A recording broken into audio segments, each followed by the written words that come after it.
खिलाफ उसको सजा मिलनी चाहिए।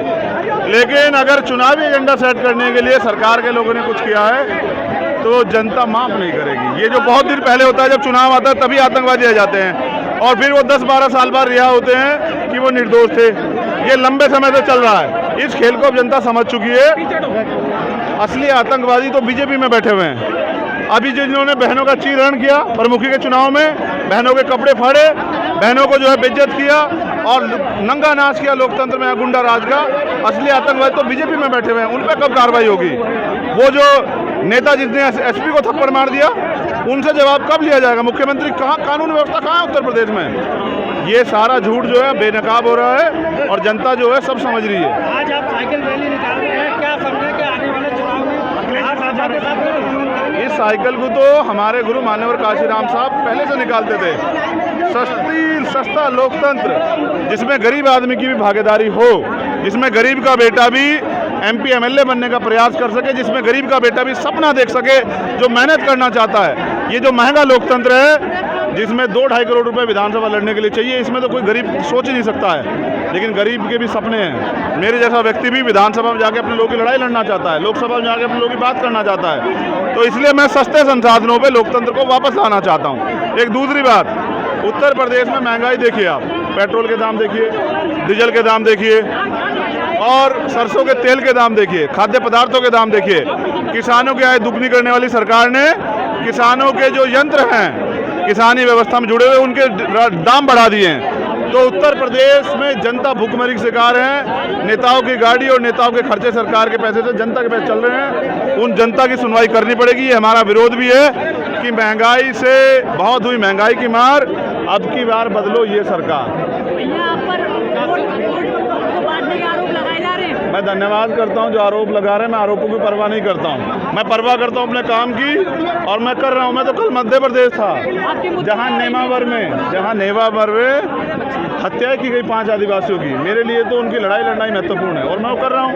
हमारे मुद्दे हैं प्रमोशन में रिजर्वेशन, ओबीसी की, SC ST की जातिगत जनगणना, हमारे मुद्दे हैं रोजगार, हमारे मुद्दे हैं महंगाई, हमारे मुद्दे हैं अच्छी शिक्षा, हमारे मुद्दे अच्छे स्वास्थ्य, हॉस्पिटल, भूमि लोगों के लिए भूमि, जमीन, उनके रहने के लिए घर, उनके खाने के लिए रोटी, अच्छे हॉस्पिटल, जैसे कोरोना में लोग ना मरे। तो जो जनहित के मुद्दे हैं वही हमारे मुद्दे हैं। और कोई इतना अमीर ना हो लोकतंत्र में कि किसी गरीब को खरीद ले और कोई इतना गरीब भी ना हो कि वो रोटी के लिए बिक जाए। इस लोकतंत्र को अच्छा लोकतंत्र बनाने के लिए, स्वस्थ बनाने के लिए मेहनत करने की जरूरत है, वो हम कर रहे हैं। देखो ये हमारे नेता लोग तय करेंगे, जो हमें बताएंगे हम कर देंगे। हम तो कार्यकर्ता आदमी काम कर रहे हैं।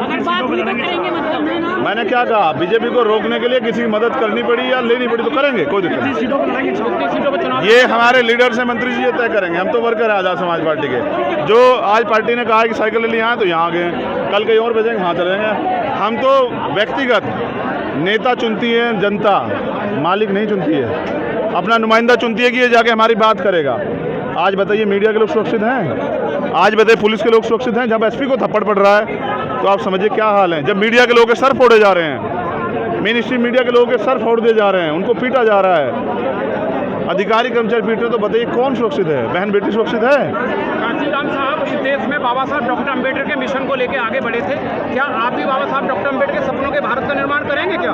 देखिए ये आंदोलन राष्ट्रपिता ज्योतिबा फूले, फिर साहू जी महाराज, फिर बाबा साहब अम्बेडकर, फिर मान्यवर काशीराम साहब, और आज इसको भीम आर्मी आज़ाद समाज पार्टी के कार्यकर्ता नेता चला रहे हैं। बाबा साहब अम्बेडकर और मान्यवर काशीराम साहब सपना पूरा करना ही मेरी जिंदगी का अंतिम लक्ष्य है। सत्ता मात्र साधन है, असली लक्ष्य है व्यवस्था परिवर्तन करना, जिस व्यवस्था में आज भी गैर बराबरी, भेदभाव, अन्याय, अत्याचार है। योगी जी लगातार इनकाउंटर करने की बात कर रहे हैं, प्रदेश में गुंडाराज खत्म करने की बात कर रहे हैं। देख तो लीजिए, थप्पड़ पड़ रहा है एसपी को और पिट रहा है पत्रकार, और लूट वोट के लोकतंत्र का हो रहा है अपहरण। अपने पिताजी की अस्थि में उसमें क्या नाम अंतिम यात्रा में जाते व्यक्ति का अपहरण हो जा रहा है, बहन बेटियों कपड़े फट रहे हैं। तो यही तो कानून व्यवस्था है। रोज हत्या होती है, रेप होती है। इस निकम्मी सरकार को जनता बर्दाश्त नहीं करेगी। जनता जवाब लेगी और जनता को जवाब देना पड़ेगा। हम जनता के बीच में हैं कि इनकी जन विरोधी नीतियों से दुखी होकर जो जनता तैयार है वो आज़ाद समाज पार्टी के साथ खड़ी जाए।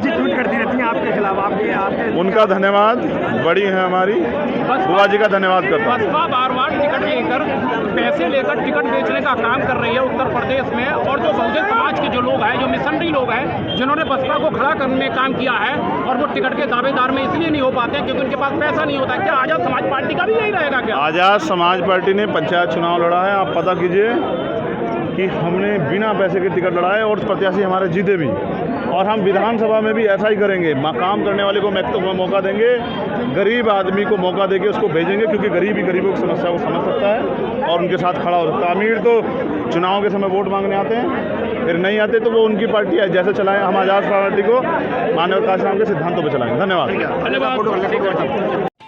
ऐसे ही वीडियोस देखने के लिए सब्सक्राइब करें प्रदेश समाचार नेटवर्क और लेटेस्ट वीडियोस के नोटिफिकेशन के लिए बेल आइकन दबाना ना भूलें।